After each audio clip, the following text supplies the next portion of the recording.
Hello and welcome. This is NTA Tuesday Live and I'm Cyril Stober. Tonight it's a double billing as we'll x-ray political developments in the Gambia and a foray into Donald Trump's presidency and what it portends for Africa. Now, Gambia's ruler of 22 years, Yahya Jammeh, has finally stepped down and is set to be billed for exile in Equatorial Guinea after initially flying off to Guinea-Conakry. Now, the Gambia's new helmsman, Barrow, who is still operating from the Gambian embassy in Dakar, Senegal, is set to return to his country as soon as the ECOMIG ground forces give him the go-ahead and guarantee an atmosphere of peace and security. Now, what are the tasks before President Barrow as he embarks on rebuilding the Gambian political infrastructure? Where will the starting point be, and what hope for Gambians? These and more are the issues that will be addressed by a distinguished panel of discussants. But first, let's get to see this report by Gabriel Odu. Taking the oath of office, 52-years-old Adama Barrow of the United Democratic Party pledged to uphold the Constitution of the Gambia. That I will well and truly execute the functions of the office execute the function of the office of the President of the Republic of the Gambia, of the office of the President of the Republic of the Gambia, that I will preserve and defend the Constitution. that I will preserve and defend the Constitution. He called on the military to return to the barracks and remain loyal to the Constitution and the presidency. President Barrow also said that there is no loser, urging all citizens to come together. The hosting hospitality accorded to me and my delegation at the request of ECOWAS chair. This is what it means to be part of a community of democratic nations. West African troops are already in the Gambia, maintaining law and order. NTA had an exclusive interview with President Adama Barrow in Dakar, Senegal. This process that has brought you is the democratic process, and then the world is standing by you. What assurance are you giving the world that you will not usurp this same democratic process when you test power? Power has been a problem in Africa. I think this time it will be a different thing in the Gambia. I've been somebody who have never been very keen to be in power. It was just destined to happen that way. And I have been also running affairs. I have been part of a setup. But even in that setup, I have never looked for position in that setup. I just want the work to happen. This time, the democratic principle will be respected, and we will improve on them. We will make sure we bring in laws that nobody will stay long. Laws like time limit will be there. That time limit will help, because every president will know that I'm president, but at this particular time, I will leave power. You will behave yourself and try to work for the country so that you have a good legacy. Long-time Gambian ruler Yahya Jammeh is now in exile. Jammeh left Banjul, the Gambian capital, having engaged in last-ditch negotiations with President Lansana Conte of Guinea and Mohamed Ould Aziz of Mauritania, which lasted 3 days. Jammeh left Banjul amidst emotions and tears from the supporters and some military personnel. Although Jammeh initially left for Guinea-Conakry, it is believed he will be proceeding to Equatorial Guinea for fear of being arrested and dragged to the International Criminal Court, as Equatorial Guinea is not a signatory to the Hague Court. Former Nigerian ambassador to Sudan, Suleiman Dahiru, shared his thoughts. With the facts gathered, Adama Barrow will now decide whether to file charges against Yahya Jammeh or not. So, we cannot preempt what is going to happen. We have to wait until when Adama Barrow is on the soil of Gambia, is in Banjul. When he is in Banjul, definitely he will see the files. He will hear a lot. That will determine the course of action he will take. it is only then that we will know what will happen to Yahya Jammeh. He has already either pulled out or is pulling out his country from ICC. But Adama Barrow said Gambia will go back to the ICC. Latest reports indicate that Yahya Jammeh allegedly looted $11 billion, luxury cars, and other items. Right, that report sets the tone for our first discussion tonight. Let's start off by introducing our guests to you. We'd like to welcome to this program Dr. Ike Chukwu. Dr. Ike Chukwu is here with us tonight. He is Executive Director, Development Academy, and is a leadership and governance consultant. Dr. Ike Chukwu, thanks for being with us. Let me also welcome to this program Max Banite. For a while we haven't seen him on the program, but we're glad to have you join us tonight. Thank you for having me. Max Banite is a counterterrorism and national security expert. There with us. Welcome. Thanks for joining us. Thank you for having me. Let me also welcome to this program Dr. Christopher Oswala. He's a renowned technocrat, advisor to several international institutions, and the former member of the House of Representatives. Dr. Oswala, thanks for being with us here tonight. Thank you, Cyril. Right.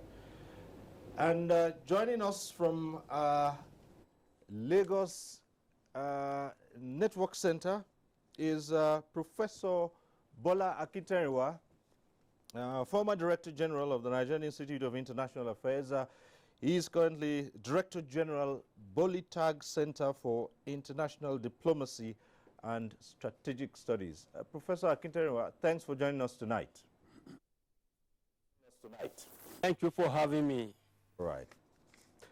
Well, as we always do on this program, we acquaint you with the procedure. At the appropriate time, you can be part of the studio discussion.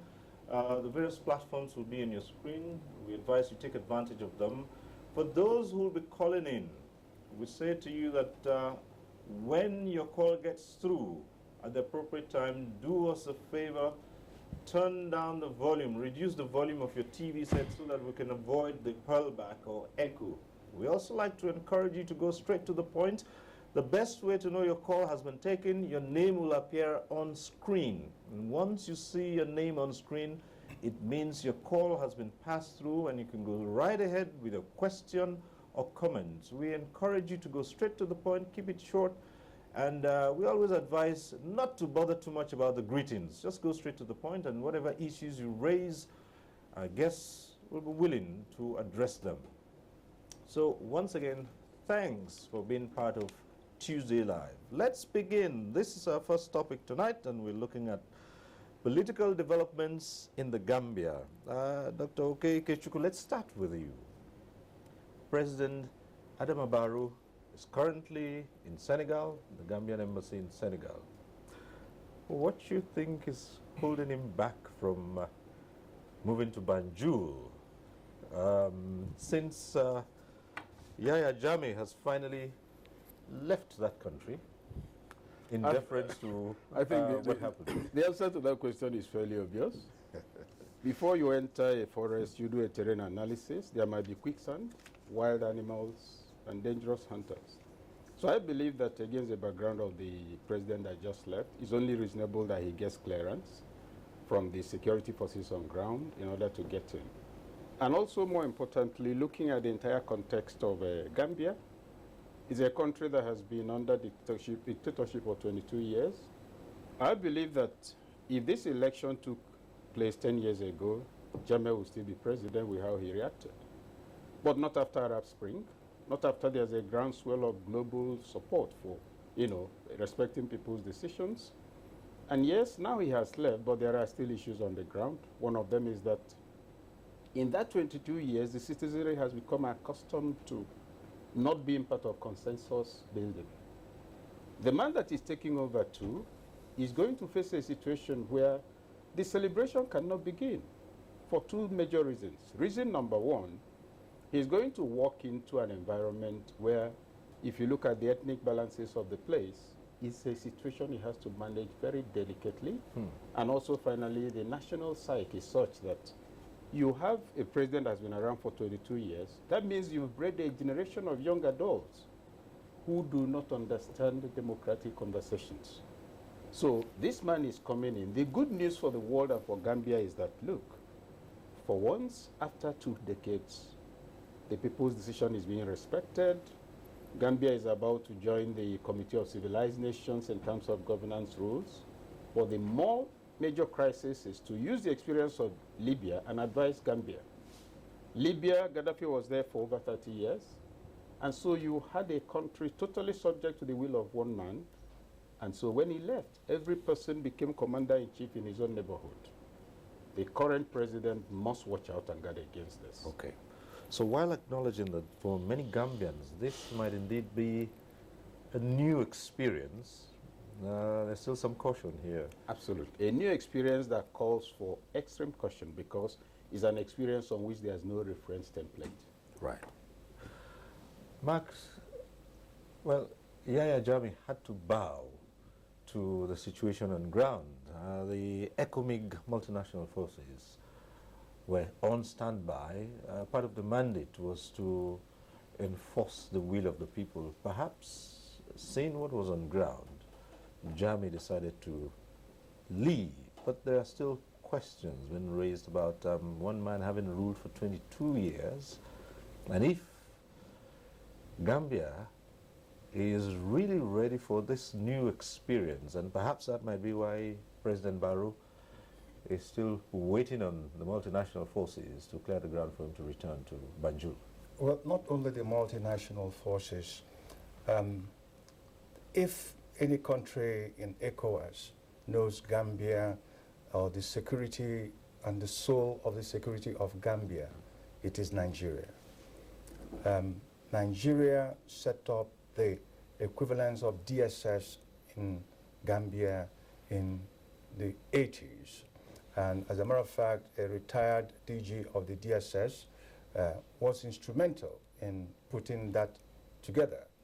Then a Nigerian was the chief of staff of Gambian Army in 1994-95 when Jammeh took over power. We trained their military, and the size of their military is not up to a division, a little bit under a brigade. So we know if we don't have information about all the high-ranking officers, then I must tell you that Defense Intelligence Agency and National Intelligence Agency have failed us. The Gambia must rely on that information coming from us.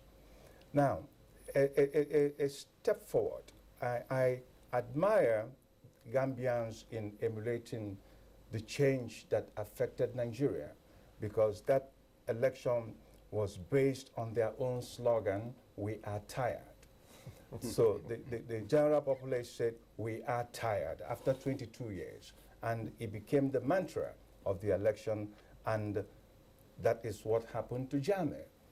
Now, in those days, when we had Olusegun Obasanjo as a president, what you would have seen was him calling on Jammeh to Nigeria, and probably in pidgin English asking him, "You say you don't go step down, you better go and hand over." And Nigeria takes the lead. But under the current president, Nigeria again reserved that lead for ECOWAS and decided to operate under the platform of ECOWAS in order to meet the objectives. Whether anybody internationally likes it or not, ECOWAS and ECOMOG have remained a potent cohesive force, the only regional force that is still functioning after NATO. What Nigeria has achieved in West Africa, the Gulf states have not even achieved in the Gulf region. The North American coalition could not achieve in Libya. So it is kudos for our nation. What I'm now looking forward is how does it transcend to business strategies benefiting Nigerian businessmen who will be going into Gambia to help rebuild the nation. Right. Okay, thanks. We'll come to that. But let's go over to Dr. Christopher Oswala. Well, it would seem that democracy triumphed at last in the Gambia, and finally, with the help of ECOWAS, Nigeria, of course, taking the lead, Jammeh had to go. Now, there's a huge task ahead of President Barrow, who currently operates from Senegal. What are we looking at here in this situation? Thank you. Well, first and foremost, what Jammeh did in Gambia is a total embarrassment to Africa. If one takes cue from what happened in Nigeria, where we had an election that was deemed to be transparent globally, and President Jonathan handed over power in a very peaceful manner to President Buhari. So we thought with that Nigeria has set a template for all the other African countries to go by. And Ghana's election came, and it appeared that Ghana equally took a cue from what Nigeria did. So for a small country, Gambia, almost the size of Abuja, and they don't have any resources whatsoever, but relying on tourism, for their president to just loot, former president, Jammeh, to loot the country, from where I heard about $11 million, and escape. I think he should be recalled wherever he is to return the money to the coffers. And I know President Buhari and his people, being a man that is a champion of anti-corruption campaign and hasn't involved Nigeria there, will make sure that Jammeh returns the $11 million back to the country. And then, equally, the way we conduct some of our international foreign policy, I think Nigeria should set a good example this time around with new administration, whereby since the ECOWAS force, everybody knows that Nigeria finances ECOWAS. At least 90% of the resources running ECOWAS comes from Nigeria. That Nigerian businessmen and technocrats should be deployed into Gambia to be able to start the infrastructural and the institutional development in that country. Because from what we see, it seems like the country is almost at the state of nature. It's almost like a failed state. So it will need a lot of rehabilitation for their institutions, both politically and economically. And Nigeria is well endowed to supply that human and material resources to resuscitate that country. All right, thank you. So we go over to our Lagos Center, where Professor Akinteriwa is, and put the same question now. Two angles to this now. Jammeh has left. Barrow is operating from Senegal. Shortly, they say he'll move to Banjul. There are so many issues here. And of course, it's been acknowledged that Nigeria played a lead role. But again, Nigerians are asking, will it be what used to happen? Nigeria will take the lead in liberating the nation, and when they settle down, Nigerians will be the first victims. Professor Akinteriwa. Thank you. Let me agree generally with all the points raised by my other brothers in Abuja. Now, on the first question, how do we explain the fact that Jammeh has left, Barrow is still waiting in Senegal?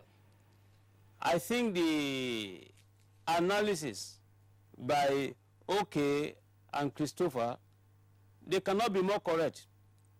The bitter truth is simply that Barrow can only be president of the Gambia, not simply because he had been voted in, but because the regional body, the ECOWAS, is enabling it, the directive must therefore come from the ECOWAS for him to move. For ECOWAS to enable his movement, the role of Nigeria then becomes critical, because in terms of the educational system in the Gambia, you have Nigerians there. Nigerians are the vice chancellors, the deans in their university. The presence of Nigeria in the Gambia cannot be overemphasized, apart from the security dimension. But a footnote that we should also draw attention to is simply that the military, as it is, no matter how small, we may be looking at the Gambia as a small country, it is still a sovereign state. The military in the Gambia openly expressed support for Yahya Jammeh before he left. Now, meaning that that support is still there. Now, if Barrow moves to Banjul, he is now going to work with the same military that has expressed loyalty to Jammeh, meaning that there is the need to, first of all, resanitize the environment, evolve new environmental conditions that will be favorable to Barrow's administration. This explains the delay at one level. Now, will Nigeria play a leading role, all right, and then leave others to take advantage? It is still very likely that the situation may not change.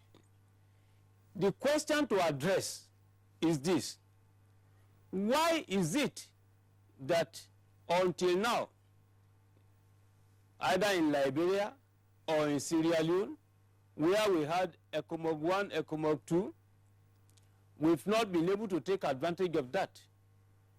There are two explanations. The first school of thought has argued that the business entrepreneurs in Nigeria have not shown any keen interest in quickly going there. They explain the fact that even the Nigerian market, they've not been able to satisfy the needs of the society. Now, they contrasted the opportunities in other countries and concluded that it will still be better for them to continue to make profit in Nigeria than opening new areas of business. The other school of thought says, look, at the end of the day, the government of Nigeria itself has not done anything to encourage the business entrepreneurs to go along with it, as they are going militarily to maintain peace. The disconnect between the government and the private sector has been an impediment. Now, when we come to the Gambia today, is there any mechanism, any framework of analysis to suggest that the bridge between the private sector and the government is there? There's no bridge yet. Again, what, apart from tourism there, the business entrepreneurs in Nigeria, to what extent are they prepared as of today?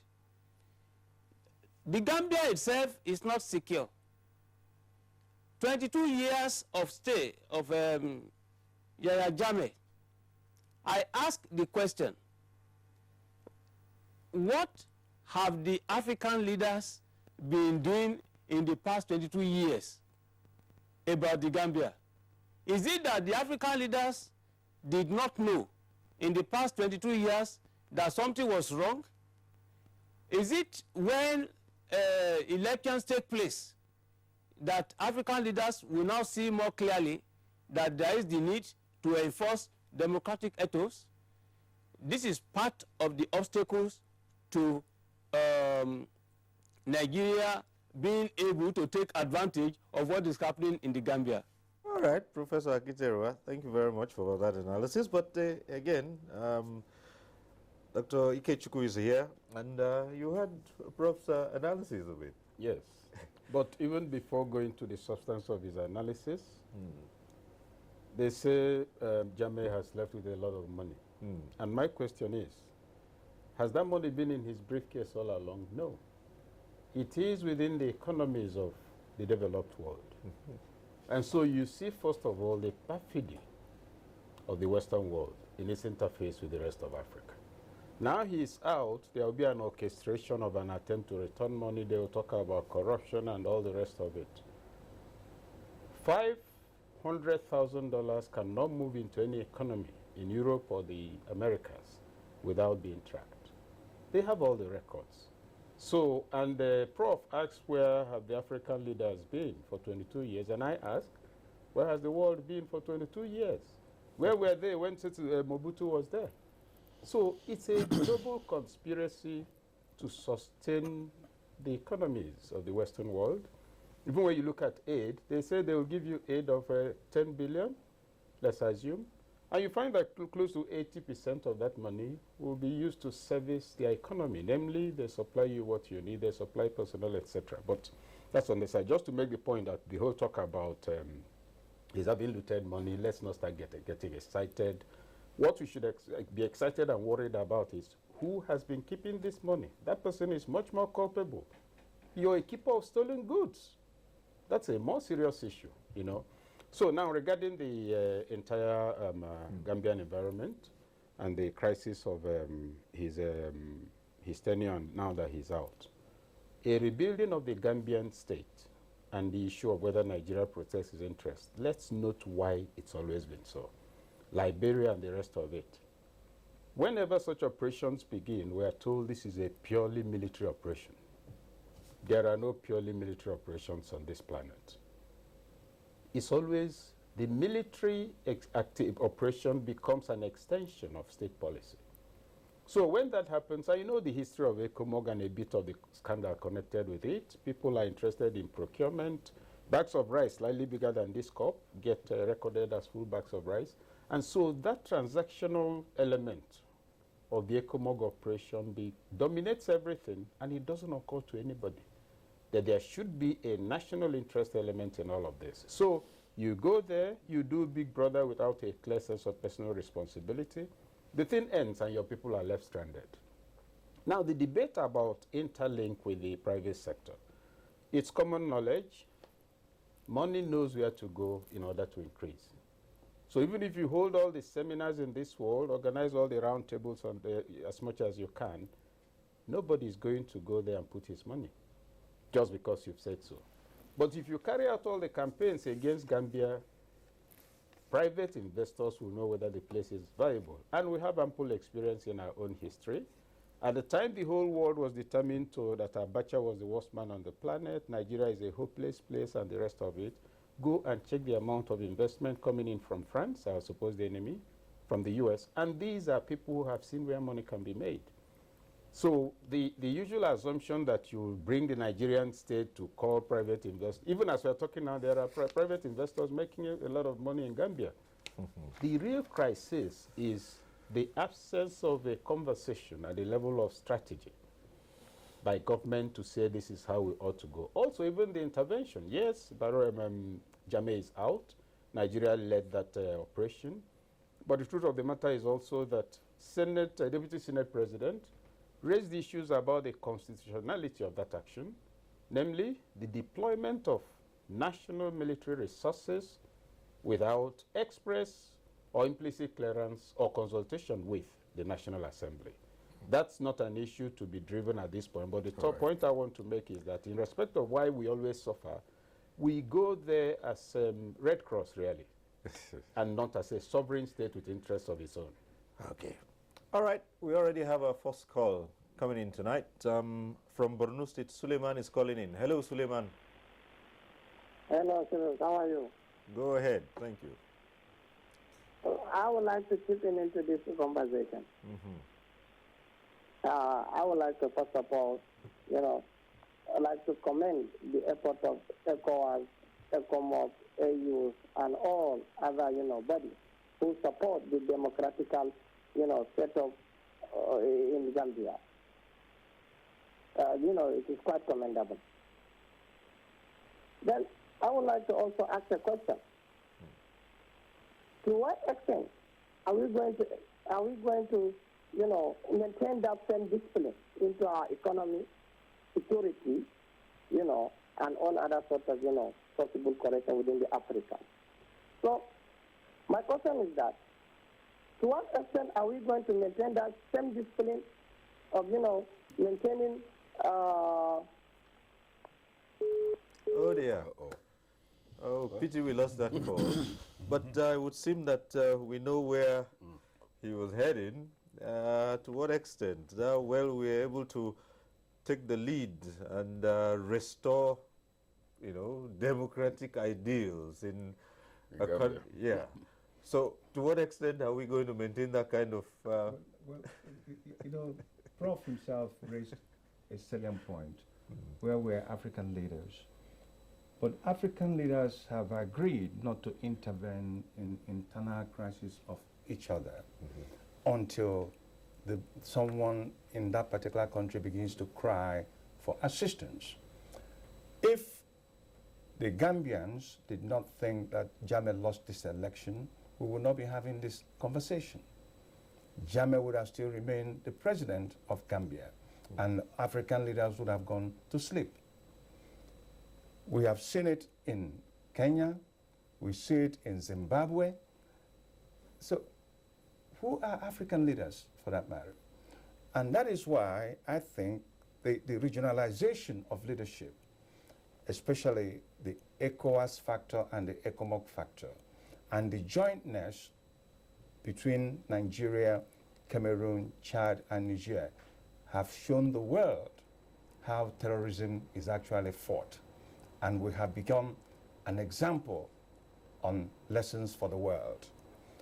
Number two, the essence of National Institute of International Affairs, where the professor was a DG up until recently before he left, is to bring these strategies to the fore, advise government, advise business leadership that there must be a synergy between military trajectory and economic force. If that is not being done, then that particular agency have not done its duty. We cannot keep saying government must do this. Who is government? National Institute of International Affairs is a part of government. And it is them who should immediately convene a conference on Gambia and say, these are the opportunities in Gambia, and not only in Gambia, but Senegal. And let me digress a little bit. When Liberia was broiling, the Lebanese met with the Chinese, and they agreed that they are going to change the Liberian electricity system, which was patterned after US system. Why? Because China has seen strategically that at the end of the war, all the electronics that will be used in Liberia will come from China. So they changed the system, their national grid, from 50 cycles to 280 cycles. And now China is moving goods through Lebanese to Liberia, and they're doing the same thing in Sierra Leone. We need, as a nation, need to step back and ask ourselves a question. What is in there for us? And we begin now to look for what is in there for us. And I also like to agree with Dr. Okechukwu on the issue of tracking funds. The West will never refund you money so easily, any money that is in their country. So let's assume that this money is sitting in Equatorial Guinea for now as part of Jammeh's investment in the oil and gas sector of Equatorial Guinea. And that is where Nigerian leadership comes on. We have a strong-willed president who can make a phone call to the president of Equatorial Guinea and say, look, we are going to allow Jammeh to continue to stay in your country, but part of the money allegedly looted have to be brought back because Gambia have to start on a good foot. Or, as a big brother that we always are, go to the National Assembly in this particular Buharinomics and ask for money to give to Gambia as a startup. And I don't know if that will happen at all. All right. This recession? Okay. Well, back to the phones. We have from Delta State, Stanley calling in. Hello, Stanley.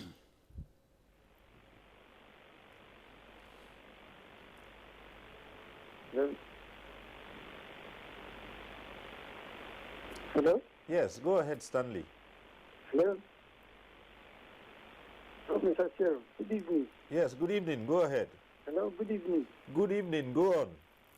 Hello? Hello?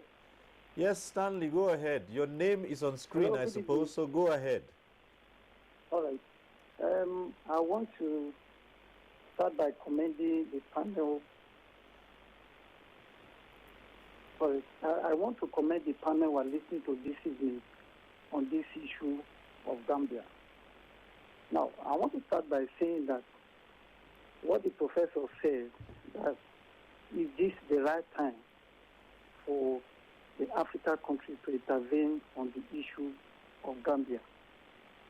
For me, this is the right time for them to intervene at the time the Gambia people actually cried out on the issue of Jammeh and Barrow. Because there had to be an emergency environment for somebody or a country or forces of this nation to intervene in a country situation. Now, Jammeh has been there for 22 years. Recently in Nigeria, we have a situation like this where President Jonathan had to step up for President Buhari to come in. It came to the time of Gambia, Jammeh was not ready to leave. The only way for African leaders to support Gambia and the people of Gambia by injecting the ECOWAS forces so that they will bring peace and change to Gambia.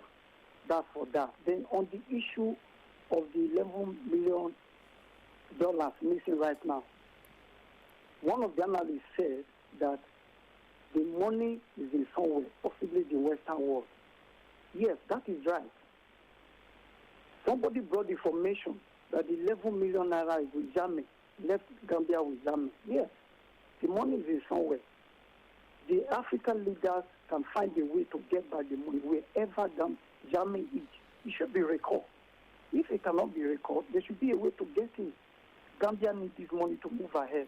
That's my contribution. All right. Thank you very much, Stanley. Well, speaking about the alleged missing $11 million, and going by the experience, Nigeria's experience in these matters, Dr. Ikechukwu said, I believe, yes, no one is going to give you back. There's a way to track it, and no one is just going to hand it over and say, well, because you say this money is missing, if actually it is missing and it's in the Western world, no one's going to just hand it back. So it is quite possible that the Gambia might be in for a drawn-out negotiation.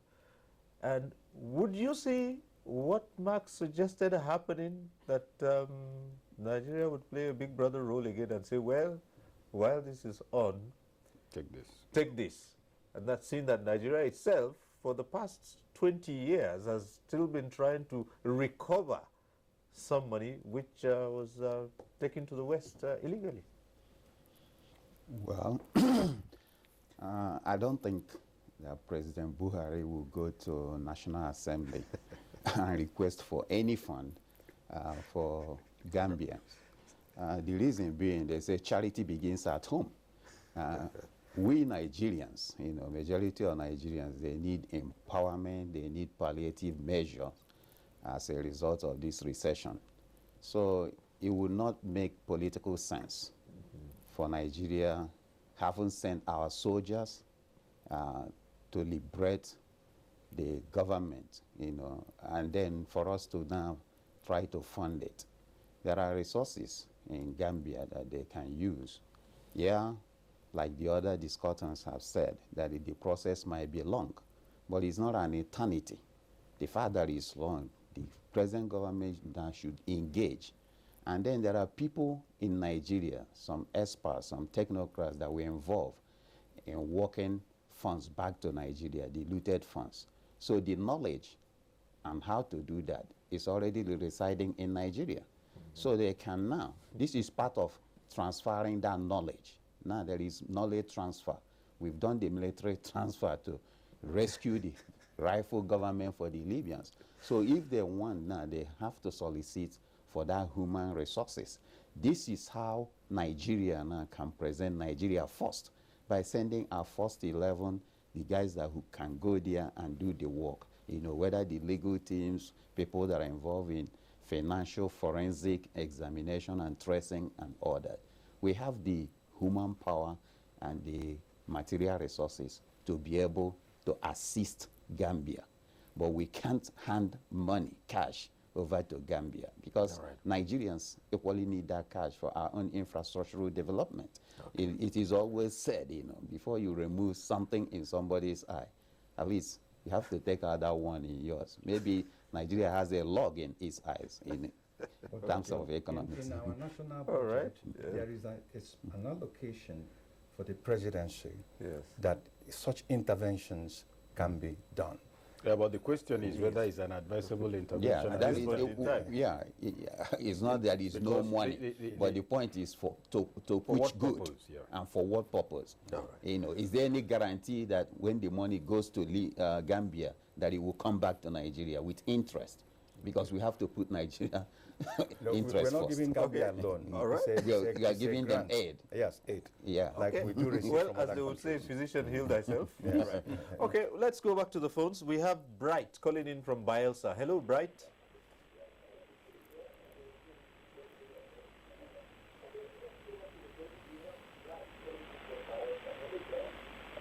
Hello. Yes. I want to contribute to this conversation. I want to, first of all, appreciate the discussants for their analysis.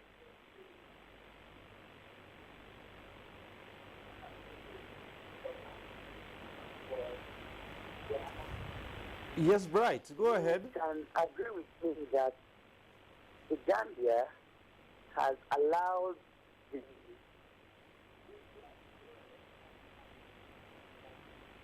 the Gambia has allowed the SY president to linger for so long.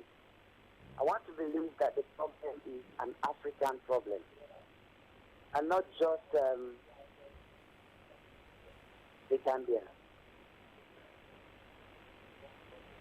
Again, I want to also mention that the conspiracy in the Western world to underdevelop Africa is still very much prevalent. Given the amount of money that they allow these African leaders to launder to them. So they should go ahead, Africans and their leadership should be reintegrated and given a better orientation so that we don't lose touch with what leadership should. All right. Thank you, Bright. Thank you. Well, let's go over to Professor Akinterema. Now, Prof, two things here. One of our callers asked a question just before the line went off and said, yes, it's good to take the lead in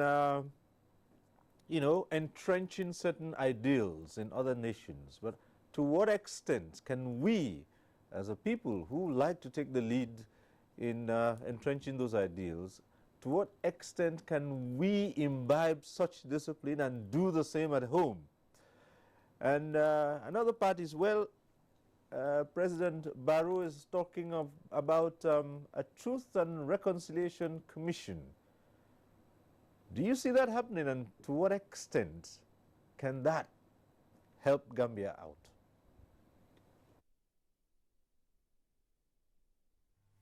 You see, Nigeria's role in peace-seeking in the Gambia should not be put at the level of Nigeria as a sovereign state.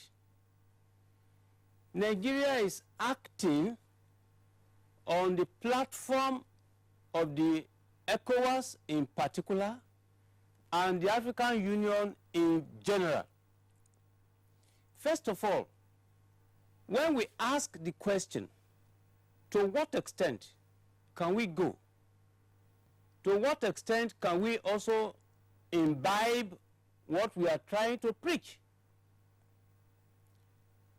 In this case, we need to recall the two fundamental principles on which intra-African relations are predicated.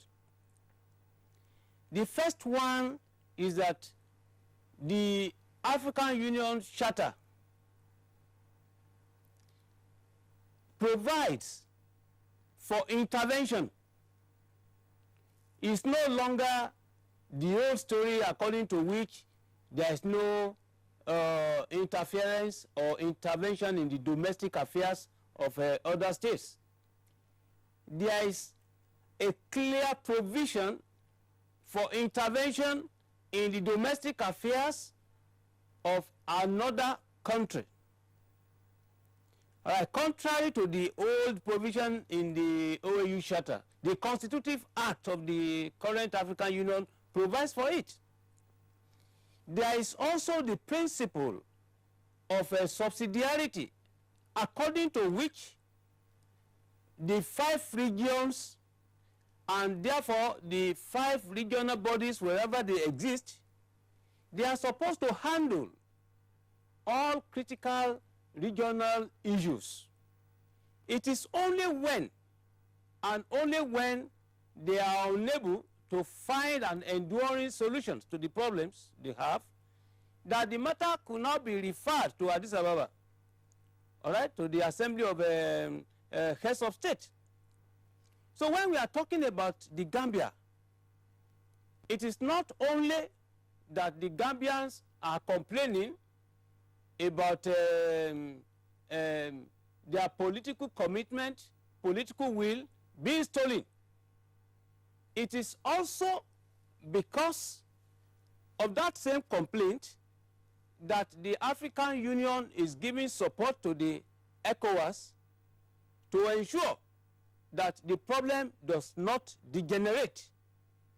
So when we now bring in the Nigerian level to it, Nigeria is only on the basis of the supranational authority coming from the ECOWAS and the African Union acting.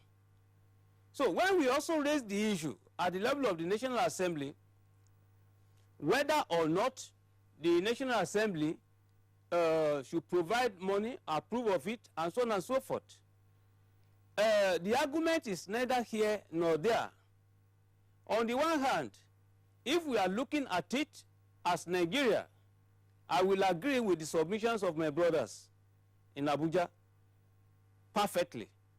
But if we are looking at it, then the sanctity, the principle of sanctity of agreements will apply, meaning that Nigeria is obliged to respect the obligations she's contracted by virtue of its membership of both the ECOWAS and the African Union.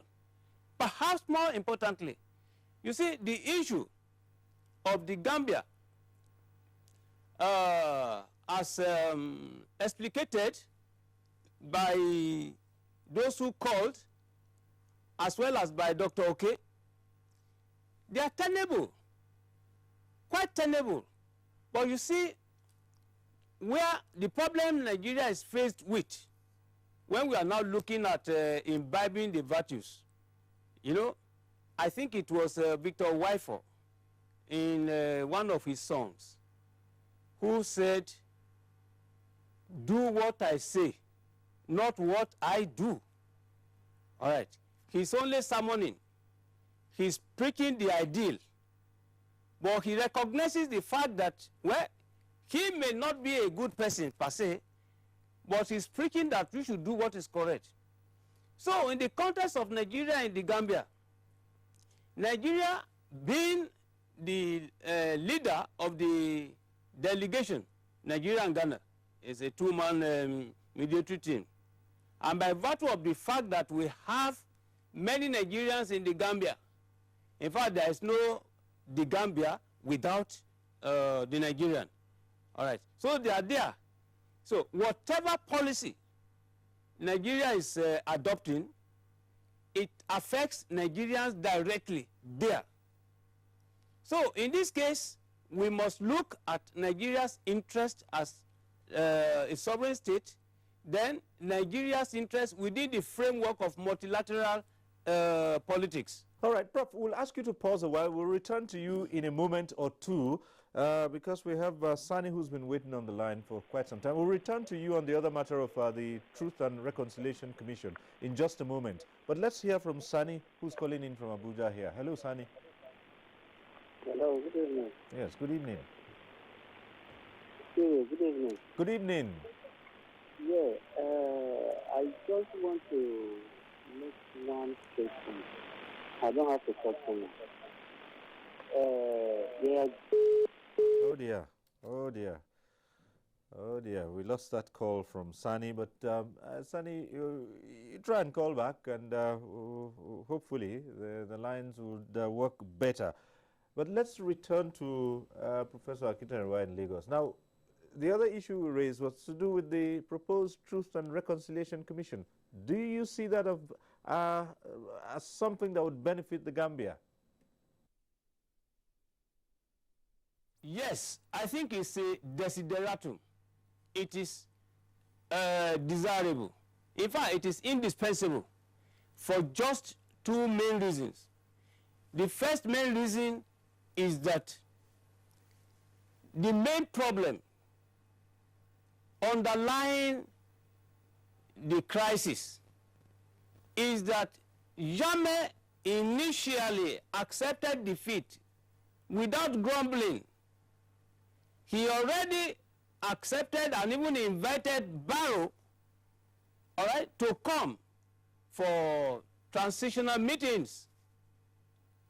But when he decided to renege, the ECOWAS intervening body, the AU supporting it, the United Nations giving it support as well, have not accepted to look critically at his complaints. They were bringing out arguments of technicality. They were talking about the people's commitment, people's will. And in this case, people's will was interpreted to mean the will of the majority. Now, meaning that, yes, the majority should be listened to, but those who opposed or who voted, all right, for the loser are no longer part of the people. That cannot help democracy. The ideal thing at all times is when there is a complaint, legitimate or illegitimate, look at it first and then tell the complainant that your complaint is not tenable. And on that basis, you can do whatever. You can then discuss. So that reason in itself requires reconciliation. The second reason for it is that there is no way the totality of the Gambian military will be done away with. Most of them will still be there. Their loyalty will now be divided. So when you now have a sort of truth and reconciliation committee or commission looking at this, that will help to remove the irritants in the relationship. I think it is a very good thing to have the Gambians reunite and work together towards a better country. Okay, thank you, Prof. Let's go back to the phones now. We have Mohammed calling in from Maiduguri. Hello, Mohammed. Good evening. Yes, good evening. From my own perspective, I think the problem started when the president-elect says that he's going to make Jammeh account for all his actions. Our own democracy in Africa is very young, and we should have that kind of peaceful transition without, don't like the model of Jonathan and Buhari in Nigeria. We should have, like, we shouldn't prosecute any former president without, because President Jammeh accepted the election results earlier, but I saw in the news that President-elect Mr. Barrow is going to make Jammeh account for all the actions he did during his own 22-year tenure. So I think all this process, the problem in Gambia is caused by the president-elect, by that single statement he uttered, without even getting the power in his own hands. Okay. So, from my own perspective here, we should have a peaceful transition and without any prosecuting the former president here. Okay. In the whole continent of Africa, our own democracy is not more than 60 years. So, uttering that word that he will make President Jammeh account for all the actions, I think is the wrong move from his own side. All right. Thank you, Mohammed. Thank you very much. Thank you. Well, that presupposes that every time you have a change, the incoming administration should just do away with anything. And what would that do to the principle of accountability? I mean, everyone does it. Let's look the other way so that we can have peace and no one bothers about what you do, and as long as you agree to go. I want you to look at that. And of course, if this Truth and Reconciliation Commission is going to be of benefit to Gambia. Okay, first of all, Mohammed's point about the role of the president-elect in inducing panic is correct. You see, a leader must be capable of strategic silence. It was an immature response, and Jammeh was already beginning to feel, everybody saw the phone call they had. He televised it to announce beforehand in an environment he has dominated for 22 years that they are going to probe him. He has done this. It was a political blunder. On the matter of Truth and Reconciliation Commission, it is necessary, but the timing must be right. If the new president comes in with Truth and Reconciliation, what do you call it, as first item on the menu, he'll get into trouble, because anger is still very extant and hot. So he should give himself a minimum of 3 months, indicate that there will be a Truth and Reconciliation Committee, set up people to look into it, even determine other issues of reconciliation with which people can occupy themselves, whether in the regions. I think Jammeh said he's a Mandinka or something. Those regional and ethnic issues could be the first intervention. With that, mischief makers who have no real aspiration towards national development can exhaust some of their anger there. That way, you put policy issues on the table, you recreate the power platform, and then you get people to begin to debate, okay, look, if Zambia is going to develop, we need roads, but economic roads. I noticed that the Mandinkas produce so and so. If this kind of infrastructure is provided there, it will service the greater interest of the Gambian nation. With that, you recreate a consensus about development. So the major point I'm making on the Truth and Reconciliation thing, it would be wrong not to have it, because it's to create a precedent of go with whatever you've done.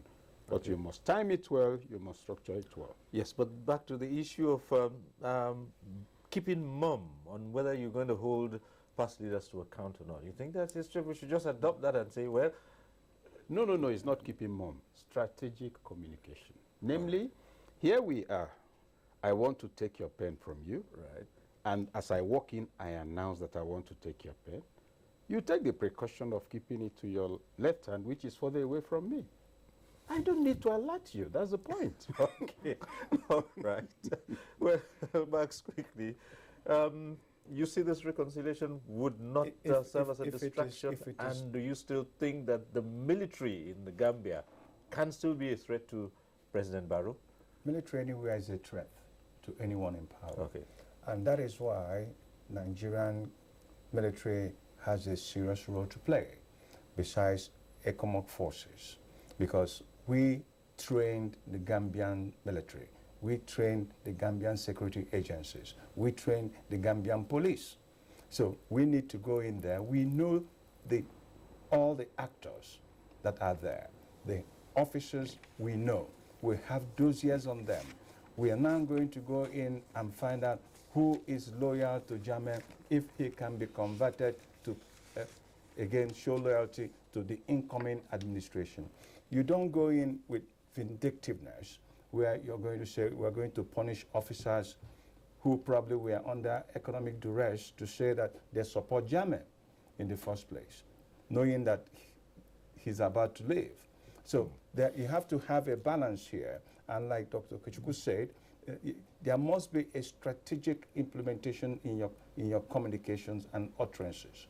And the Nigerian or the ECOWAS military right now cannot say they're going to purge the entire Gambian military.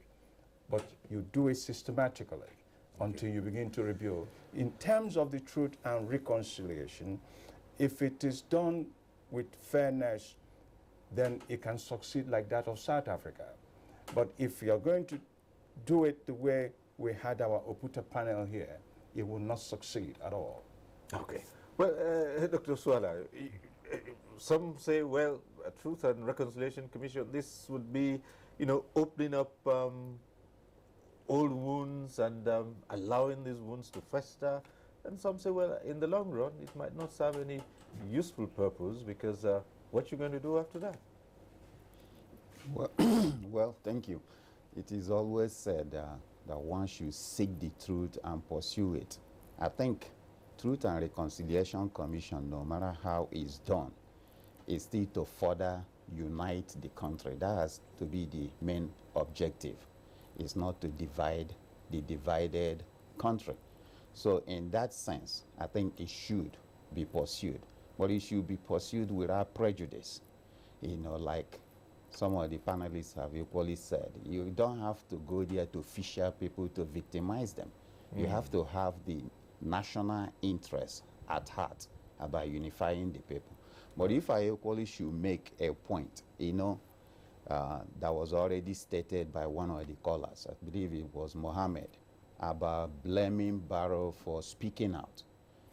I don't think so. I have a contrary view. Okay. Because if our conscience and minds could recall, when President Jonathan lost the election to President Buhari in 2015, if you go and look at oracles, there are prominent Nigerians that were calling that Jonathan's administration must be probed and all this. And these are substantial people, even former presidents in this country, calling because they believe there was so much corruption.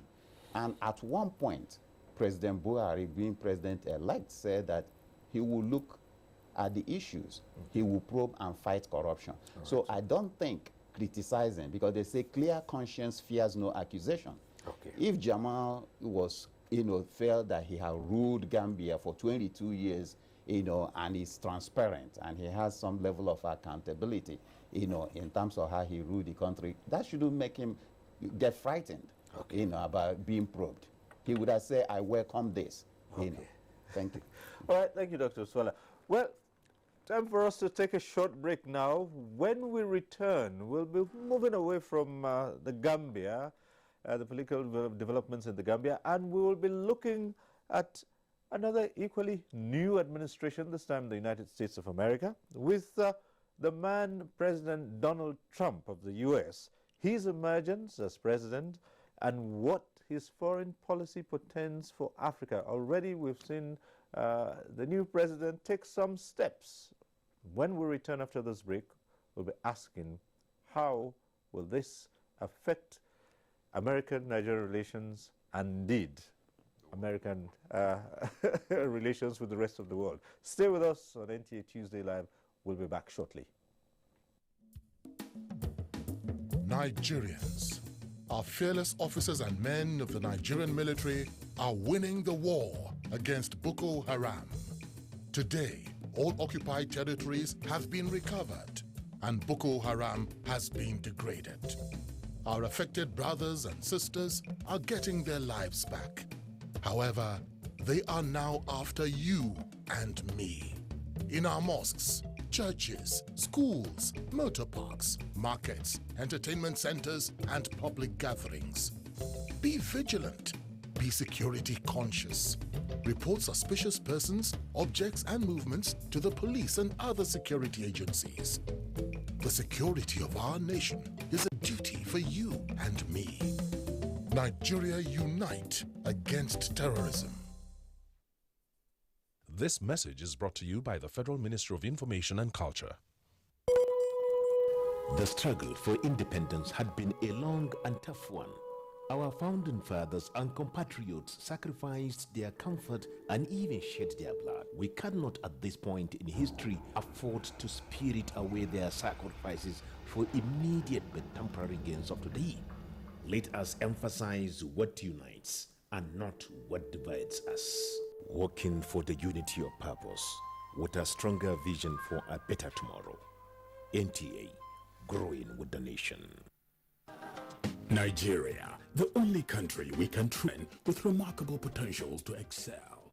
Let us believe in ourselves and change our attitude for the sake of our country and generations unborn. Let us revive our cultural values, which are our essence as a nation. Let us renew the spirit of patriotism and hope in our dear country. Do not take or give bribe. Be punctual always. No more African time. We can't expect to be global citizens and operate on African time. Join the queue. Insist that people are attended to on a first-come basis, no matter who they are or where they come from. Nigeria, good people, great nation.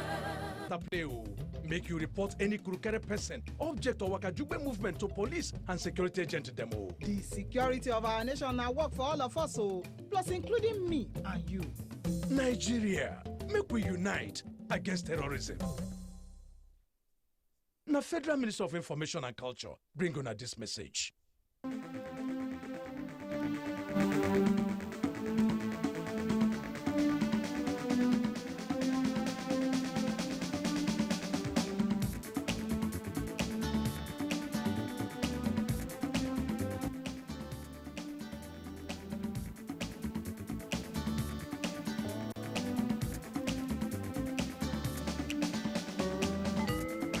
NTA Tuesday Live, a network issue-oriented innovation talk show. Thanks for staying with us on Tuesday Live. Now for our second topic. The U.S. has a new president and the world awaits to see whether it will be Donald Trump as the candidate or Donald Trump, a different Donald Trump, as the president of the U.S. But first, let's get to see this report by Gabriel Odu. Running for President of the United States, and we are going to make our country great again. With that campaign slogan, Donald Trump maintained and sustained his lead throughout the electioneering process. I am with you, I will fight for you, and I will win for you. That also underscores the philosophy of his victory: American interests first, before anything else. Who then is Donald Trump? Born June 14, 1946, Donald Trump is an American businessman, television personality, and real estate developer, but less known in American politics. As he takes oath of office, what are the stakes for Africa, and in particular Nigeria? No one has a right to immigrate to this country. It is the job of a responsible government to admit only those who expect to succeed and flourish here and really be proud of what they've done and where they came from, and they have to love our country. Former Permanent Secretary, Ministry of Foreign Affairs, Ambassador Bulos Lolo comments. What to expect from his presidency will all depend on what Trump finds on the table and during his tenure. Africa is in the backwaters of his mind. On the fundamentals of U.S.-Nigeria relations, encapsulated in the economy, international trade, security, and foreign policy, Ambassador Lolo says not much will change. The general fundamentals may remain the same, but there'll be a change in nuance. There'll also be a change in personalities, given that it is a Republican government that is coming into office. Foreign policy experts say Donald Trump may likely be an unconventional president who basically is asking Africa to look inwards and to make the best use of global supply chain, human resource development, and competencies. Solemnly swear. I, Donald John Trump, do solemnly swear that I will faithfully execute. That I will faithfully execute. The office of President of the United States. The office of President of the United States. So help me God. So help me God. Congratulations, Mr. President. Against all enemies, foreign and domestic. So help me God. So help me God. Congratulations, Vice President. God bless you. Donald Trump is the United States for the 5th president. Well, that also sets the tone for our second discussion. We still have the same panelists here. And let's start off with Dr. Ikechukwu. Well, I think it was the Chinese who described President Trump as an unconventional politician. What are we looking at here from the point of view of Africa? My first question, who is a conventional politician? He was also an unconventional businessman. But before the point of view on Africa, perhaps just for probably 30 seconds, what lessons can we draw from the transition? The first thing we noticed was that everything was on time. People keyed in. The president made key appointments long before inauguration.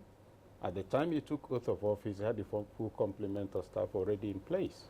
There's a lesson for us since we claim to be running a presidential system. Namely, in 1963, the US enacted the Presidential Transition Act to ensure smooth transition, studied it for over 20 years, and in 1998, enacted the Presidential Transition Effectiveness Act to improve it.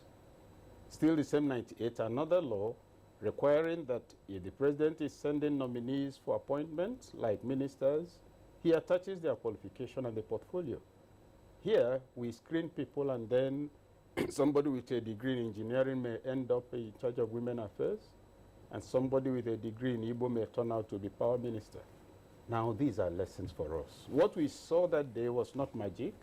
It was a result of a deliberate resolve of the people to continuously review and improve their processes. In fact, the law, the amendment of that law in 2000 still, was that even as you're contesting elections, once there are candidates that are contesting, they are briefed in case they win. So that statecraft advanced. And so Donald Trump, in his external self-presentation, some have described him as uncouth. Some even say he's, in terms of the politeness and diplomatism of politics, that he sounded like a barbarian. All of that has been said. My question is, how much of Donald Trump is not the psyche of the genuine feeling of the American, at least in the last 30 years? You get into the US. What is the attitude of immigration towards you? So let's separate the fine paint provided by an attitude of a cultured mode of speaking from the actual sentiments driving the American state. And Donald Trump, yes, is a mass, yes, he's unconventional, but there are questions. The CIA saw him express interest. He was in a party where all the party members were not on his side, yet he won the primaries. He had an opposition, a sitting government that did everything, and a press that didn't like him. So the ultimate conclusion is that whatever is the essence or substance of Trump, He represents a current of the current times that finds resonance in a population that said, in spite of the warts, in spite of the pimples, this man is the face of beauty for us. The concern there, of course, is that how will that impact a world that has already gotten into a different mode of speaking in public? Now, at the level of existential truth, I think it will represent a very interesting introduction into global conversation. And his quote-unquote disruptive temperament must lead to a new awakening. There has been too much untruth masked in the current international profile of global politics. So can Africa expect better relations with the U.S. under this man?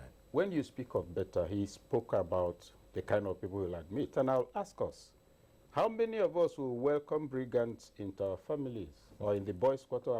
You see, every nation has responsibility to ensure its own survival. We must not, on a wrong notion of global freedom, assume that we have a right to export the dregs of our society into another environment. No, that's the objective issues to be taken on. America has resources, both human and material, Africa, and has not been able to manage it well. So if a man comes on who is not prepared to continue to spoon feed us, it must compel us to ascertain whether we are cripples. All right.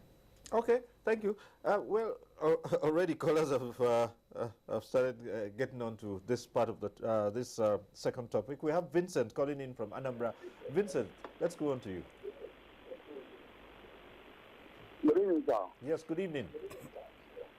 So, how what people are reporting? Yes. Then what I'm saying is that why is it that we have a problem here? You are talking about the Gambia problem. Yeah? Are you hearing me, sir? Yes, we are. Go ahead. We have a problem here in the Congo, and we are talking about the Gambia problem. Why can't you talk about the problem we had in Nigeria here? Okay. Yeah? That's your question? They are still here and there. That's your question?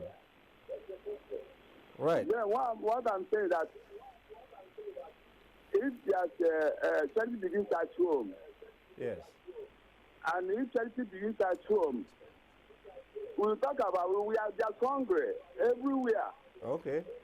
All right. Thank you, Vincent. Your question can be addressed quickly and easily.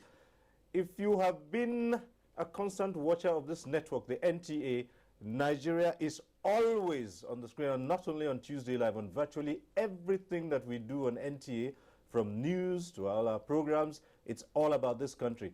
But again, I'll say to you, Nigeria is not an island, so we will also talk about happenings in other parts of the world as they affect Nigeria. So keep on watching NTA, and I assure you, you will not be lost at all. Issues of Nigeria always take center stage on the NTA and not just on Tuesday Live. So let's come to you, Max. What should Africa expect from a Trump presidency? Has there been any changes in U.S. policy in Africa since Bill Clinton? We were given the African Growth and Opportunity Act. What are the success stories in Nigeria? We don't have to expect anything from the United States of America that we cannot do for ourselves. The U.S. will look for us when we write stories of success.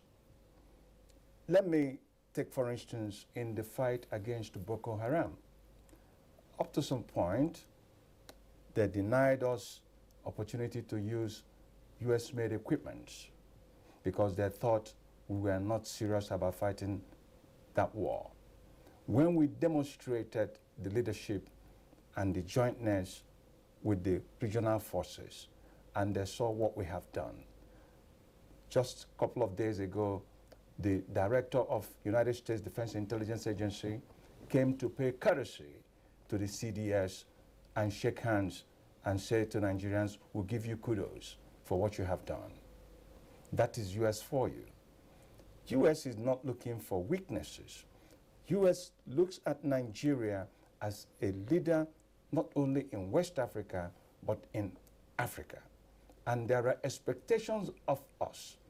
Therefore, if we cannot harness our raw materials, we've been talking about diversifications, how do you diversify without bringing in foreign partners? So you have to come in with a concrete plan. Let me give you an instance. Once we organized a trade mission in New York, and in the mining sector, the prospective businessman came in and asked Nigerians, where is the data of your commodities? The Nigerians say, well, these are the samples we have. We don't have data. Then the South Africans did not bring samples. They brought data. That is where the man went to do business, because the language he speaks is about data.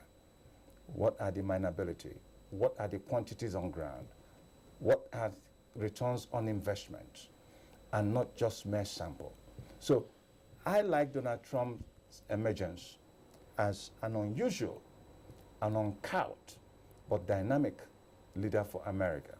And why dynamic is because he speaks the language that I like, and that is America first. Who was the last president of Nigeria to say Nigeria first and actually does it for Nigeria, besides Tafawa Balewa and Murtala Mohammed? We need such men to come in and say, our foreign policy starts with Nigeria, and everything must be about Nigeria. Okay. Now, we are members of WHO, GATT, all foreign bodies. When was the last time we reviewed the content of our membership and asked for a reversal or perhaps an improvement of our membership in those organizations? So for Trump to come in and say, I revoke American membership with TPP, it's in order. He might as well also revoke NAFTA. But the essence of all this body language is for a positioning for better negotiation in the interest of America and not necessarily in the interest of China. Okay. Well, thank you. We have on the line from Lagos, Ifeoma, who's calling in. Hello, Ifeoma.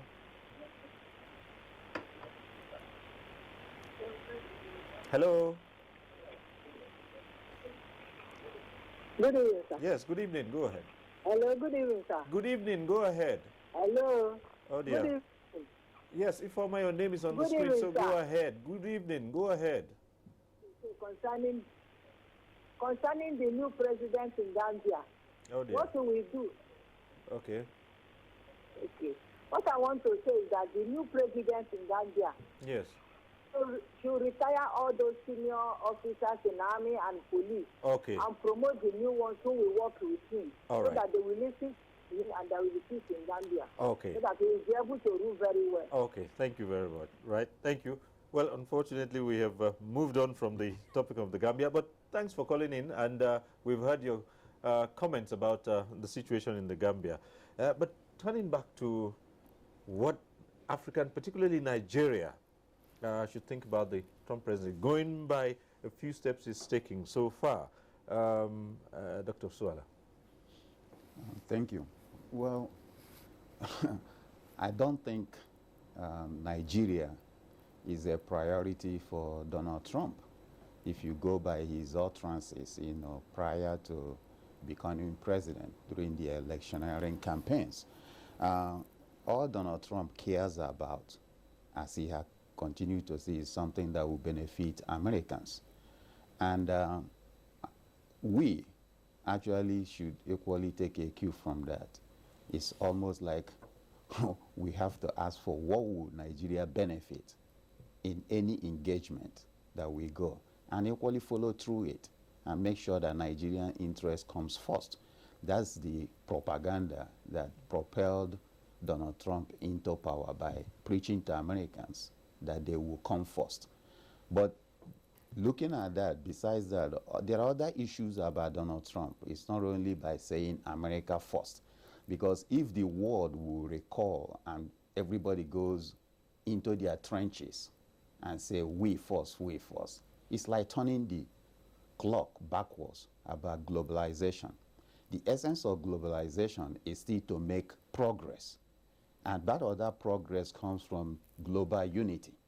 So the ideas that Donald Trump is putting forward, if you look at it at a first glance, it might appear that it is good. But then he sends a wrong signal. He makes him almost like a demagogue when you can come in a country like United States that is embodiment of people from all creeds and corners of this world, people with different cultures and religion. And the diversity of America is what makes America a beautiful and attractive country on earth. All of a sudden, you talk sarcastically about Africans and Nigeria in particular. I'm talking of Donald Trump, saying Nigerians almost are no good. And but when you go to America and look at what Nigerians are doing, you wouldn't believe that if you go to United States of America, that except for Britain, in medical profession, Nigeria have the greatest amount of professionals in United States treating Americans and other people in that same country, saving lives. But you dismiss Nigeria by saying, oh, it's a country that participates in rigging of election. And meanwhile, we had an election in 2015 that deemed by every organization on earth to be transparent, and power was there. Then you go to some religious organizations, such as the Muslim religion, and you say, oh, no Muslims in America. So those things are not the right step. You can promote your country. Like I say, you can promote Nigeria first, but you can't promote it by using, a language of demagoguery, where you frighten people that will want to engage in you. Meanwhile, you have your citizens scattered all over the world. Okay. All right. Quickly, we'll go to the phones. From Maiduguri, we have Ali calling in from Maiduguri. Hello?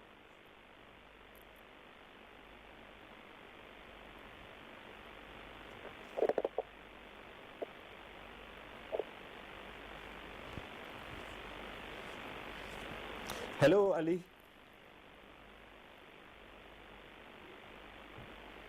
Well, we'll just have to move on. And right. So let's go over to Lagos Center. Professor Akiterewa, yes, what are we looking at here with the Trump presidency? Quite a number of people have said, yes, it's good to say America first. But others are raising the question, in the era of globalization, isn't this beginning to look like an isolationist president of the U.S.? Yeah, I think you are quite right. We can call it isolationist when we go back to 1823, when the coinage came into being. Now, in modern days, they call it protectionism. It's not all that different because the contents, the issues involved, the approach, they are all the same. You see, Marx, Christopher, they made beautiful points. Their arguments are based on one version of the truth. There are many versions of the truth when looking at Donald Trump. Impression is given so far that Donald Trump won election on the basis of his campaigns, all right, either propaganda or whatever. Even I think it was Marx or Dr. Ikechukwu who talked about his body language, that he liked it. Well, I do not belong to that school of thought. I do not believe that Donald Trump won the election. I do not subscribe to it. And I based my own position on the controversial hacking of the election by Russians. That already raises the issue of legitimacy of the election itself. The mere fact that everybody is condoning it, the mere fact that it has already been inaugurated, suggests that yes, de facto and de jure, he is now U.S. president. But when we now look at the dynamics, now we cannot say that he truly has been elected by the American people. The general popular vote points to the fact that Hillary Clinton had the majority. It was at the level of the Electoral College that Donald Trump had more votes, and which we are now contesting at the level of whether or not the election result had been influenced by the Russians. It is there. That's one issue. We should not forget that one. Donald Trump can be U.S. president. There's no doubt about that. But when we look at it from the perspective of his foreign policy, what do we mean by making America great again? Great again.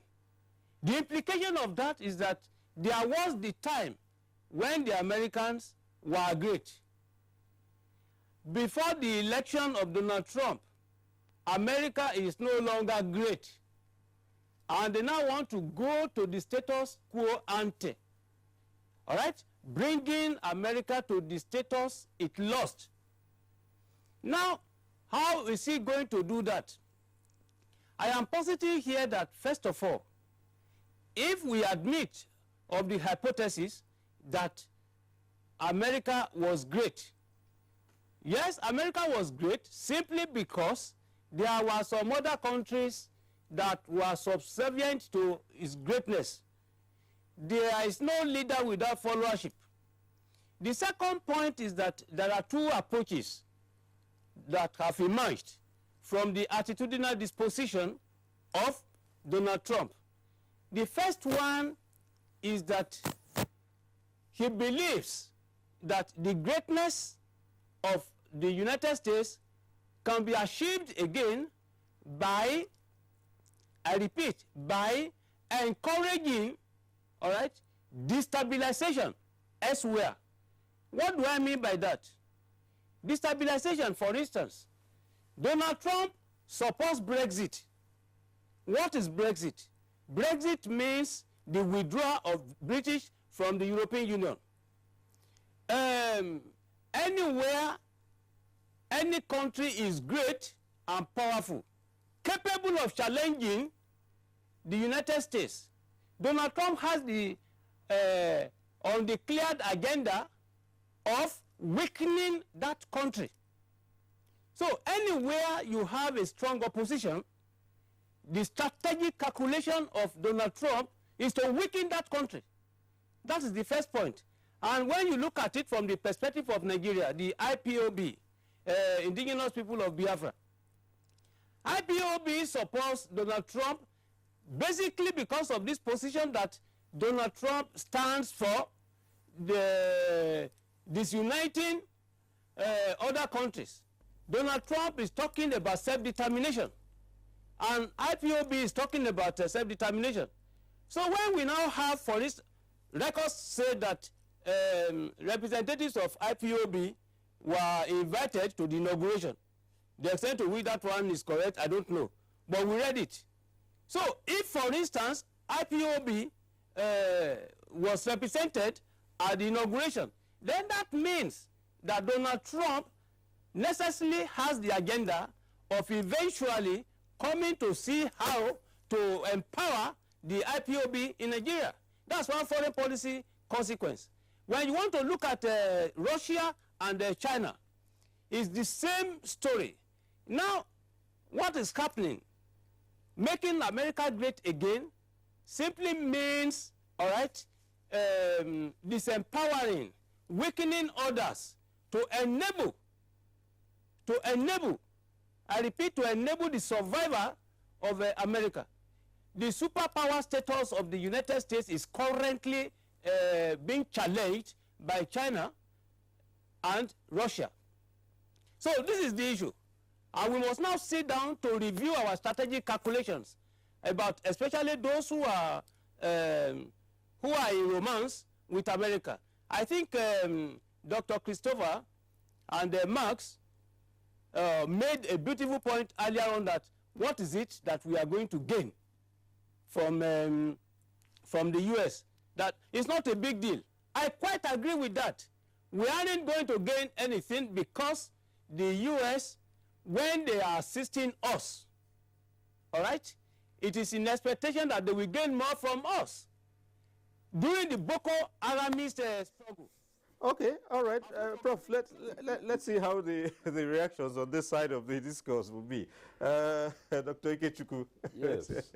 First of all, Prof's point about the, should I say, legitimacy of the election outcomes in the U.S.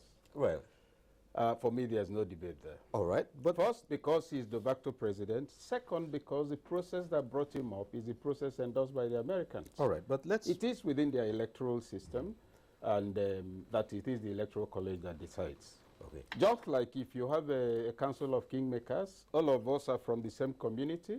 We are a total of 600,000 people. We want Bayo to be the Oba. And the council of kingmakers made up of 11 people choose him. We bow before the Oba. Right. So there's no controversy there. Now on the matter of, what was the issue? The Trump... yes, and what we can expect about his foreign policy, going by the pronouncements before the election and the first steps he's taking. First of all, on the matter of destabilization, talking about what to expect and the fear, presupposing that actually there has been something very good happening to us before Trump came. So let's do a backstep. For 8 years, Obama was president, a black man from Kenya. He visited Africa, not once, not twice, not Nigeria. We had Boko Haram. Some girls were abducted. From records that came out about 7 months ago, they were captured by satellite within 48 hours. We didn't get that information. We couldn't buy arms from America to fight Boko Haram. And America effectively prevented all other countries from selling arms to us and actively enforced that decision. When we say we needed military support, the U.S. sent us some contingent of officers to train our soldiers. Those they trained were precisely the battalion that shot at their GOCs. Also, you look at the entire configuration. Under Obama, they stopped buying our oil. The only time America thought of imposing sanctions on Nigeria was when we made an anti-gay law. So what is it we are going to lose that we are gaining under an Obama presidency? A Clinton presidency, Hillary Clinton would have been a continuation of that unfortunate trajectory. So to me, it is a relief that he's out. Now, in respect of the specter of this destabilization, yes, he's called for Brexit, endorsed it, and there's the delusion that it implies he will come and do destabilization, particularly by militant groups. Now, let's take the instance of Abiola. He was reported to have won elections unofficially, 1993. He made a declaration. Then I was on the editorial board of The Guardian, and there was a lot of conversation with the United Nations Information Service. By the time the man was arrested and we were pushing that conversation further, a few things were pointed out to us. Number one, Mr. Abiola is not in control of any territory.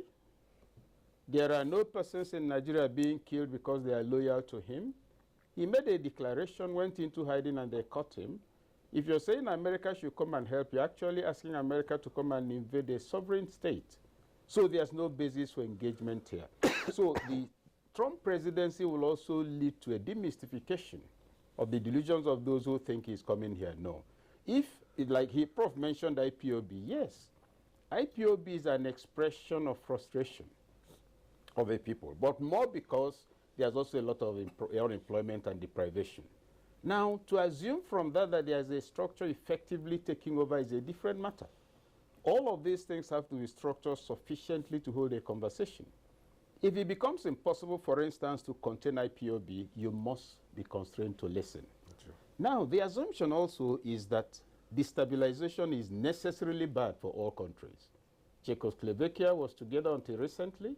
What's happening in the UK? So the self-determination of nations is not in itself bad.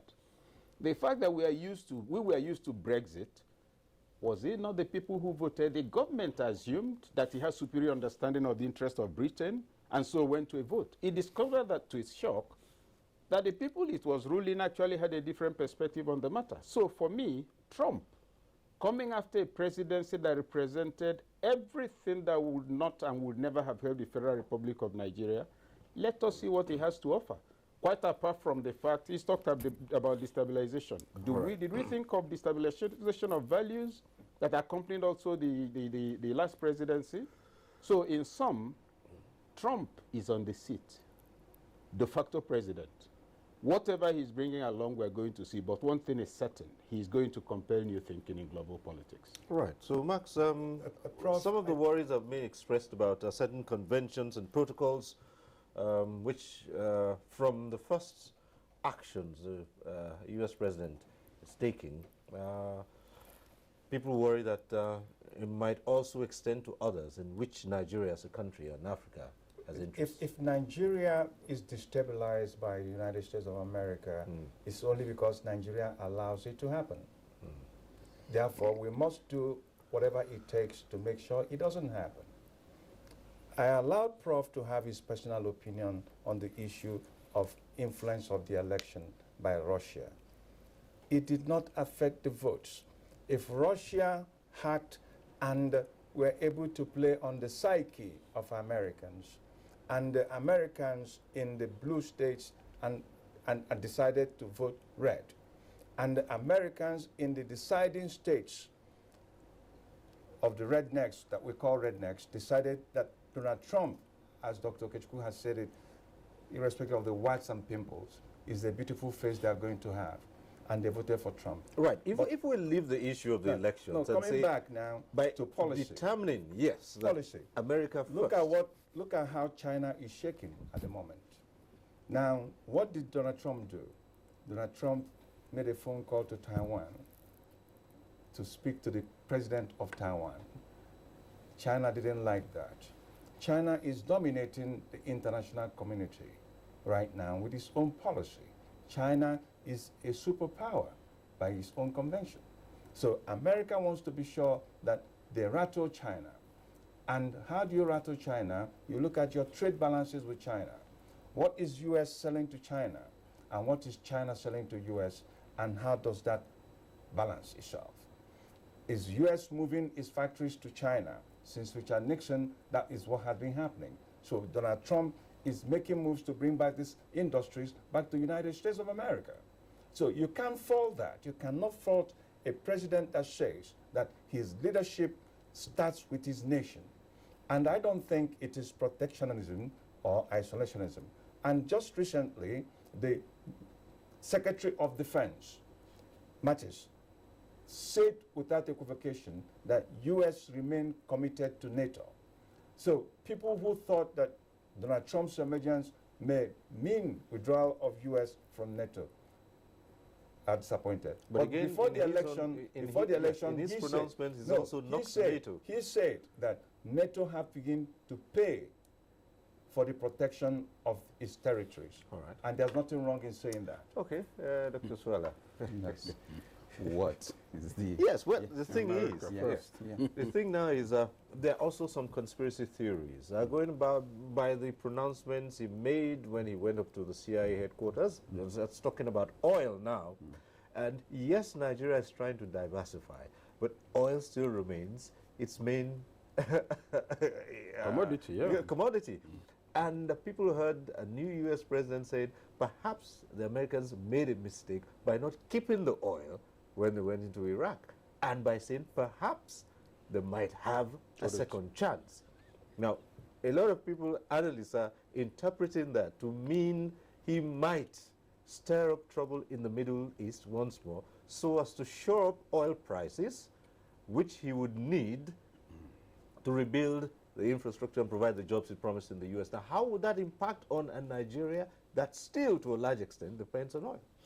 Well, I don't believe that Donald Trump will succeed in going back to Iraq and start stealing their oil, because that's what he will, because that breaks all the known conventions, you know, in the world, that you go to another country, you start looting it. Those things happen in pre-medieval times. You read it in the Bible and some of the books where you go to a place, you loot, and you carry their women, their cows, and everything they have. So that shows you the mindset of the person America elected as their president. So if you look at that thought, if actually he carries it, you have to calculate and recalculate what will be the side effect. It seems like Donald Trump is on one single trajectory. You know, he doesn't look at things in a linear form. He doesn't look at it in a complex world. We live in a complex world. You know, For instance, look at the TPP, thinking about saying America first. By canceling TPP, he's not even promoting the interests of America, and I will tell you why. The TPP involved about 12 countries, and by ingenious design, they left out China. And this is supposed to be trans-Pacific partnership, and China is the biggest country in that Pacific. They used that to create a free trade zone, whereby in these 12 countries, which included Canada, which included Vietnam, the list goes on, and even Japan, so that these 12 countries within that zone will come together and produce and be able to import and exchange their goods within that. And that controls 40% of the economy of the world, that TPP partnership. But we say stroke of pen, he just canceled it, maybe because Obama is the one that is originating this. Meanwhile, he doesn't have an alternative. Think about that. It's not that he was patient enough to say, okay, before I take this action, let me see how the negotiation will go with these other countries. No, he's not in charge. So it's a macho and egoistic thing. He would definitely lead America into problem with many countries, because those other countries will not just sit by and watch Donald Trump just detect. The time of emperors and pharaohs are history. Okay. Well, Professor Akinteriwa, America will go back to the Middle East. Okay. Yes. You think they'll go back? America is going to go back to Iraq, because Iraq will not be stable until you create a separate state of Sunnistan. You think America will go back to Iraq? No. For Doc, who said that these are not the times you go and carry cows and women and things. That's precisely what Bush did in Iraq. So he demolished the place and use American. Do you think he'll go back? Do you think I have no opinion. For purposes of record, for purposes of records, those were the cows. There is no record that America went into Iraq under Bush and started looting their things. No. The point I'm making is that looting can occur in various ways. Iran, yeah, but I cited the example. Okay, let's go over to Professor Akinteriwa as we round off now, because we're quickly running out of time. So, Professor Akinteriwa, the Trans-Pacific Partnership, right, okay. Looting their oil the way Donald Trump continues to preach is an illegality. Let's quickly go to Lagos, because we're running out of time now. Professor Akinteriwa, the Trans-Pacific Partnership, President Trump has taken America out of it. Now, there are some people who think a similar fate may befall AGOA. Well, there are those who say, well, AGOA didn't quite benefit Nigeria in the long run. What do you think? No, Nigeria did not take advantage of AGOA. Well, my thinking is that on the basis of conjectural analysis, I think that at the end of the day, the opting out of the United States from the Trans-Pacific Partnership will not be a big deal at all. The issue is that the withdrawal of the United States will compel other members to re-strategize and fill the vacuum created. At the level of the AGOA, what is it that we have been actually exporting there? It's also not a big deal. Donald Trump made it clear that he will introduce taxes ranging from 32% to 35% on all imports to the United States. Meaning now that AGOA, which is meant to facilitate, in fact to remove tariffs at some levels, will be no more. So AGOA now technically will be at best irrelevant. The bottom line is that as Africans, as Nigerians, I will ask this question and then allow others to provide the answer.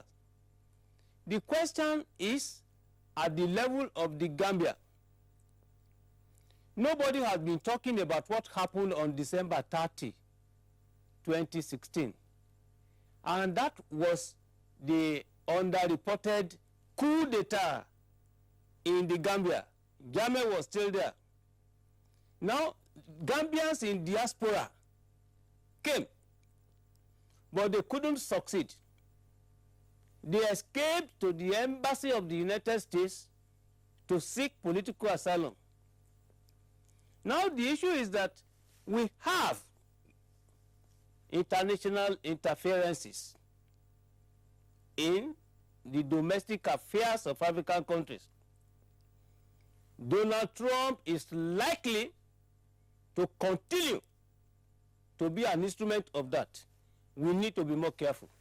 Thank you. Right. Well, it is on that note we'll have to leave it because, unfortunately, other guests here might not have that opportunity to respond to that question because we've run out of time on this program. And as I always say, no one program can take care of all the issues. So I'd like to say a big thank you to Professor Bola Akinteriwa, who joined us from our Lagos studio. Thank you once again for being with us on this program. Professor, thank you. Thank you for your kind. All right, here and back here in our Abuja studios, we'd like to say big thank you to Dr. Oke Ikechukwu. Thank you for being here. Max Wanite, it's good to see you again. Thank you for having me. Thanks for being here. And Dr. Christopher Oswala, thank you for being here tonight. Thank you, We hope Cyril. we'll ask you to come again some other time. Thank you. Right. And to you as well, we say thank you for being part of this program. Next week, we'll reach you again on NTA Tuesday Live. I'm Cyril Stober. Bye for now.